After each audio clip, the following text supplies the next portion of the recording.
We've come to our last moment tonight. This is my friend Michael Flaherty. He is the president of Inklings Entertainment, which he co-founded with his brother Chip. Some of the projects they're working on right now, they just opened a year ago now. Yep. It was just a year ago. The Great Gilly Hopkins, featuring Glenn Close, Octavia Spencer, Kathy Bates. Happy Mother's Day, starring Julia Roberts, Jennifer Aniston, Kate Hudson. Previously, he was the president of Walden Media, and they worked on tons of films, including the critically acclaimed and commercially successful Chronicles of Narnia, Journey to the Center of the Earth, Bridge to Terabithia, Holes, Charlotte's Web, The Giver, Because of Winn-Dixie. They produced the William Wilberforce biopic, Amazing Grace, as well as the documentary, Here Comes Superman. Waiting for Superman. Waiting for Superman. Yeah. I knew I was going to miss that one. Here Comes Superman is what people say when you're about to go up and preach. I don't think anyone has ever said that, Michael. So Michael's here. We're so glad to have him. And Before you begin that question, you want to check in my typograph? is that it? Check. Mic check. That's on me. I should have been on that. All right. So they're not going to hear that on the video, but that's fine.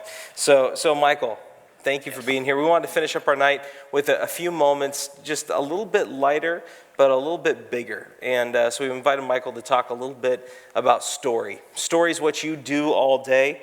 It's how you think about your work. It's what you work to create and to fix and to hone. And so we'd love for you to just share, as you're starting out with a story, when you're bringing stories to life, what do you look for when you're deciding, here's this group of scripts, there's a group of treatments, we're trying to decide what's the next project. What are those stories that grab you? Why do they grab you? The ones that I'm always drawn to are the ones that have a great theme of redemption. Because when I became a Christian, I couldn't believe that I didn't need to get my life more in order, that I didn't need to study up more. I couldn't believe that God was going to accept me as I was because of the sacrifice that Jesus made. And I think that for a cynical, judgmental culture like the one we live in, where you're only as good as your worst moment, it's unbelievable for people to think that the gospel promises us a blank slate.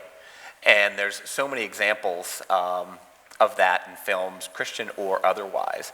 And I think that's one of the two great lessons that we always like to convey through our films are, it's never too late to become the man God made you to be. Mm-hmm. And the most important things in life are things that you can't see. So that's why, and one of our other founders, Valerie McGowan, is here, who started the company with us a year ago. And the reason we're drawn to children's films is because they're always about kids believing in things they can't see, and everyone's saying that they're crazy. So Lucy said that she saw Narnia. People said she was crazy. Fern said that she was talking to the animals in the barn. People said she was crazy. Leslie said she had this magical place called Terabithia, and everyone said she's crazy. And being a born-again Christian in New England, everyone thinks we're crazy.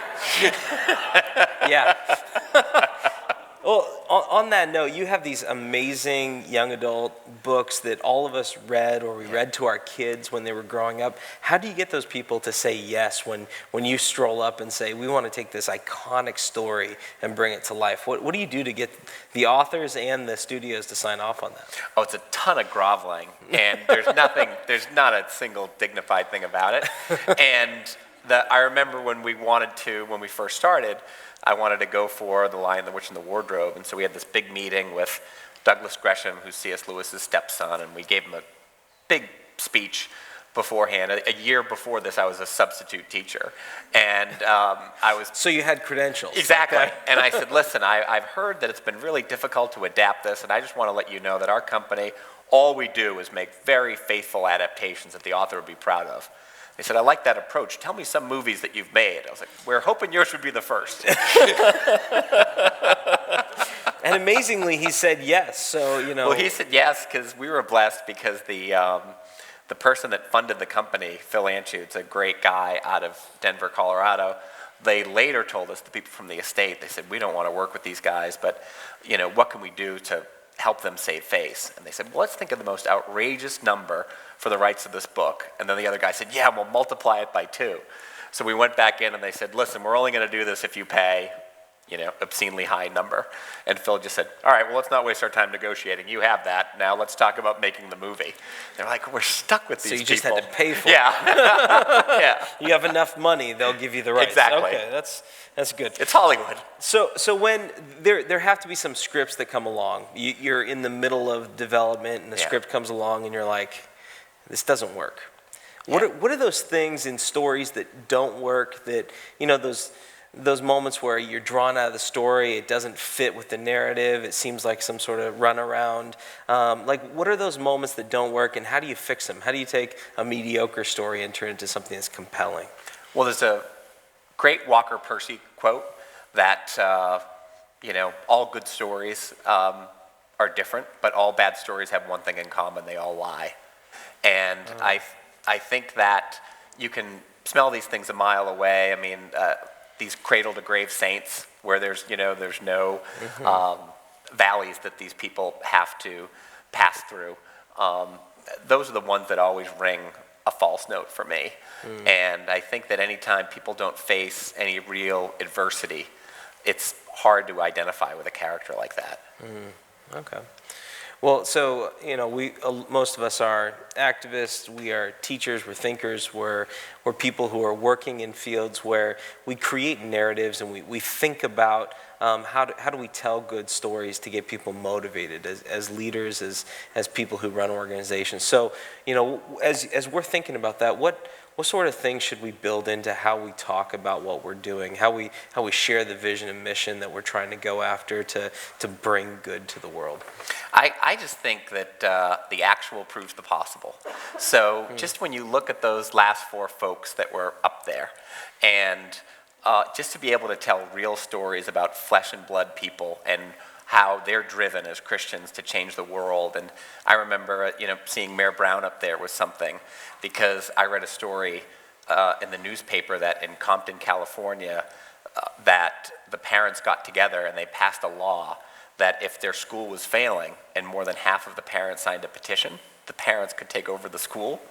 And so they did this in Compton, and then the teachers union came in, and it was almost entirely Latino parents. And they said, you're going to get deported. They're going to ask you for your license. We're going to get you deported. And all these bullies just came in to harass these parents. And so I went to Compton for a couple of the meetings and got to know the parents. And we ended up making a movie with Viola Davis, who just first African-American actress to win the Emmy the other night, Maggie Gyllenhaal, Holly Hunter, all about parents trying to take over a school. So I like any of those underdog stories. They're the ones that always do well. But, I mean, there's so many awesome people just in Grace Chapel. And I just love telling stories about the incredible sacrifices that people make within our church and all the great people we have, because people are a lot more interested. People really don't like theory, and people have had enough of that, and I think people like these real life stories. Okay. Well, I think that there's a lot there to take down. What are, we're both we love film. We love talking about it. Just let's set aside the fact that there are people here. What are you loving? Like what sort of stuff are you watching? What storytellers are you just digging right now who are doing the work, taking stories and crafting them into great films? Well, what's exciting for me is sort of, when you read about the remnant in Isaiah, and you have no idea of the people that are going to come together. So what's exciting for me is sort of the unlikely alliances that are formed. And so there is a really famous producer, Harvey Weinstein, and he's very sort of left of center. And we had a movie that came out last summer called The Giver. And he was fantastic. And he said, hey, anything you can do here to show more about the importance of faith and belief in these kind of societies. And, I wouldn't have got that from people in my own company. And so what's exciting for me is, the War Room came out a couple of weeks ago. Every time people go out and see a movie like that and it does well at the box office, it makes Valerie and mine, Chip's job so much easier. Creates those future opportunities for exactly, because people realize that, wow, there's a real market out there for films like this. So that's been exciting. The other thing that's exciting for me is the idea that you can watch films and not have to go to the movie theater, because it's getting so expensive to go to the theater. And I like the idea of people getting more conditioned to just realize that there's great things to watch on television. So that's my new real hope, is to create a whole new model where you can premiere big films on television. Yeah. So I've heard Inklings that you're working on a neat new documentary. Can you talk about that yet, or is that like on the DL? It's like a small group here, right? Yeah, no one's gonna It's it's all accountability. We got a lot one. Which documentary? The one about gun violence, is that? Oh yeah, actually, we're actually helping a friend. And how cool is this? Her name's Abby Disney. Her grandfather was Roy Disney, who built Disney World. Walt built Disneyland. His brother Roy built Disney World. And Abby's just a good, old-fashioned liberal. And she wanted to make a movie about the NRA. And then when she went to an NRA convention, she saw that there were a lot of people of faith there. And so she decided, you know what, this is a lot more complicated than I thought. I want to make a film that explores the conflict sort of between the Second Amendment and the Second Commandment. At what point are we putting more of our faith in our guns than in God? Yeah. And so this is a documentary that comes out at the end of the month. And what I love about it is it follows a pro-life warrior around named Rob Shank, who's, goes way back to the formation of Operation Rescue. And he's just trying to convene conversations about gun violence. And right there in the middle of the film, which I couldn't believe it, I saw this at the Tribeca Film Festival, you have the most wonderful testimony of this guy that grew up in Buffalo, a Jewish guy, finding out about the gospel and completely changing his life and becoming a Protestant minister. So on the main level, it's an issues documentary, the kind that the people in Kendall Square will go see, but they'll go there and they'll see this fantastic meditation on the gospel. Yeah, well, as a kid who grew up in Boise, Idaho, and lives in Boston, Massachusetts, that's a really interesting Those are two different juxtaposition poles. of how do you deal with these poles between these differing views of how our world should work. So, Michael, thank you so much for being here. We really Robert, appreciate my pleasure. it. Thank you. Thank you guys for sticking around too. I really appreciate it.